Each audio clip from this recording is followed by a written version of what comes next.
প্রথমে যদি আমরা ডিজাইন নিয়ে কথা বলতে চাই, ম্যাজিক 4 এর আপনি যদি ব্যাক প্যানেল বা হচ্ছে সাইড ফ্রেম দেখেন, সলিড প্লাস্টিক পাচ্ছেন এবং বক্সি শেপ হওয়ার কারণে হ্যান্ড ফিলটা আমরা দুর্দান্ত চমৎকার পাচ্ছি।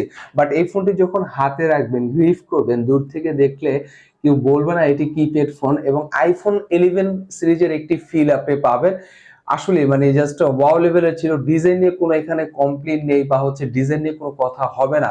এই যাবৎকালে অন্য যতগুলো আমি কিপ্যাড ফোন দেখেছি সবার থেকে ডিফারেন্ট ছিল। এবং থিকনেস এর কথা যদি বলতে হয়, এখানে থিকনেসটা একটু তুলনামূলকভাবে বেশি পাচ্ছি। থিকনেস হচ্ছে 9.5 এবং ওয়েট কত গ্রাম সেটি আমরা জানতে পাইনি, বাট ধারণা করা যাচ্ছে এখানে 145 থেকে 150 গ্রাম ওয়েট এখানে হবে, রাইট। আর এই ফোনটি কিন্তু ফিক্সড ব্যাটারি, যেটা হচ্ছে অন্য সব কিপ্যাড ফোনগুলো হয় কি ব্যাটারি খোলা যায়, রিমুভ করা যায়, বাট এটার ব্যাটারি আপনি খুলতে পারবেন না, মানে ব্যাক কভারটা খুলতে পারবেন না। এক কথায় একটি স্মার্টফোন যেভাবে হয়ে থাকে ঠিক সেভাবেই আপনি